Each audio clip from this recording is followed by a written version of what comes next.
Bonjour, nous allons voir aujourd'hui comment déterminer si trois points dont on dispose des coordonnées sont alignés à l'aide de notre calculatrice T83 Premium CE et d'un programme.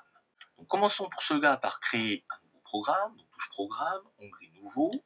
On saisit le nom du programme, donc par exemple aligne, et nous voici donc à l'écran de l'éditeur de programme.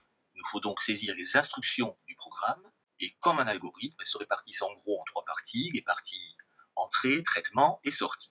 Alors, commençons par les entrées. Les entrées, qu'est-ce que c'est? Ce sont les informations, les données que doit communiquer l'utilisateur et sur lesquelles le programme va travailler. Il faut bien lui fournir à un moment ou à un autre. Donc, dans le cas que l'on traite ici, il s'agit des coordonnées des trois points. Donc, pour demander chacune de ces données à l'utilisateur, nous utilisons l'instruction input, qui veut dire saisir, qui en paramètre prend deux arguments. Un premier, entre guillemets, qui est un petit message, une invite, qui va être montré à l'utilisateur et qui lui indique ce qu'il doit saisir. Sinon, il serait bien embêté, sauf si c'est lui qui a créé le programme. Je viens de demander à l'utilisateur de saisir les deux coordonnées, abscisse puis ordonnée du premier point. Je suis en train de faire le deuxième point.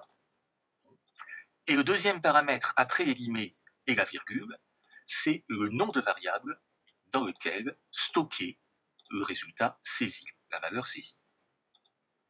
Donc sur la calculatrice T83 Premium CE, les noms de variables sont limités à un caractère. Donc c'est pour ça que tout simplement, je suis l'alphabet. Donc afin que ce programme soit facilement réutilisable dans un maximum de contextes d'exercice, j'ai simplement numéroté les points. J'ai premier point, deuxième point, troisième point. J'ai pas fait comme si les points s'appelaient ABC, parce que parfois dans les exercices, ils ne s'appellent pas ABC et on risquerait de confondre. Donc premier point, deuxième point, troisième point, il suffira de se souvenir de suivre l'ordre alphabétique des lettres, par exemple. Bien, la partie entrée, c'est maintenant terminé. Nous passons à la partie traitement. Donc il s'agit de réaliser les calculs qui sont nécessaires pour répondre à la question.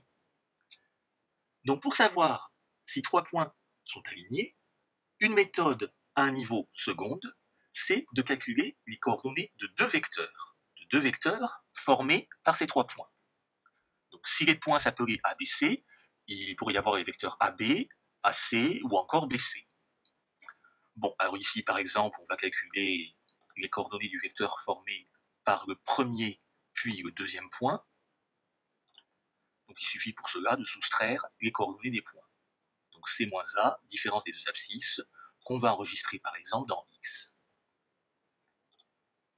Différence des deux ordonnées des deux premiers points, D moins B, qu'on enregistre par exemple dans Y. Bon, et maintenant il me faut un deuxième vecteur, donc on va dire par exemple celui qui va du premier au troisième point. Donc terminons.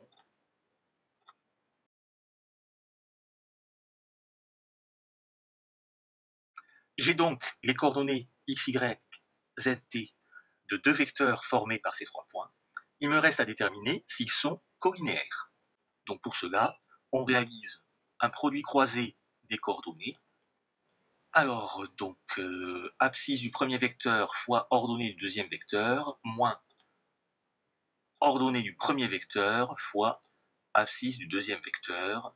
Nous calculons cette différence, nous la stockons par exemple dans la variable p. Et maintenant, nous allons passer à la partie sortie, c'est-à-dire aux informations, aux messages communiqués par le programme à l'utilisateur suite au calcul effectué sur ces données. Donc tout va dépendre de la valeur contenue dans la variable p. Et la question, c'est est-ce qu'elle est égale à 0? Donc si oui, alors then, on va afficher quelque chose. Sinon, else, on va afficher autre chose. Et on ferme notre structure si alors sinon. Donc allons-y pour les deux affichages. Alors pour saisir ça plus rapidement, on peut se mettre en verrouillage alphabétique selon l'alpha, et ça ne tape que les indications présentes en vert sur le clavier. Donc si notre calcul a donné 0, ben voilà, on affiche aligné. Et sinon, eh ben, on affiche l'information contraire, c'est-à-dire non aligné.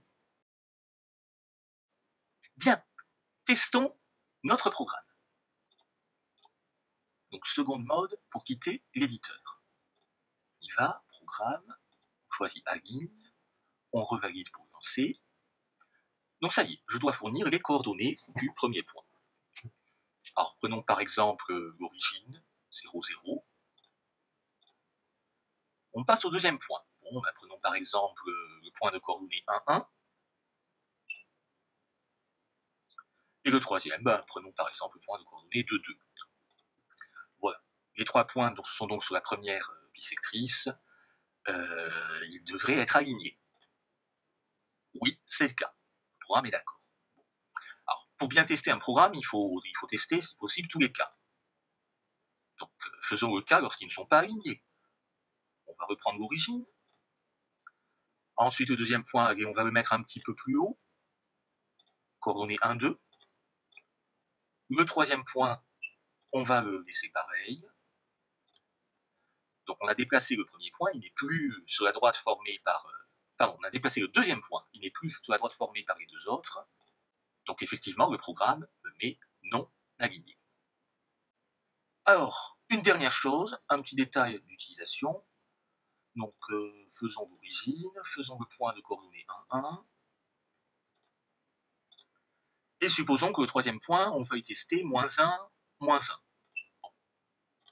Alors, comme vous voyez ici, j'ai une petite erreur. Alors, on fait voir pour la corriger.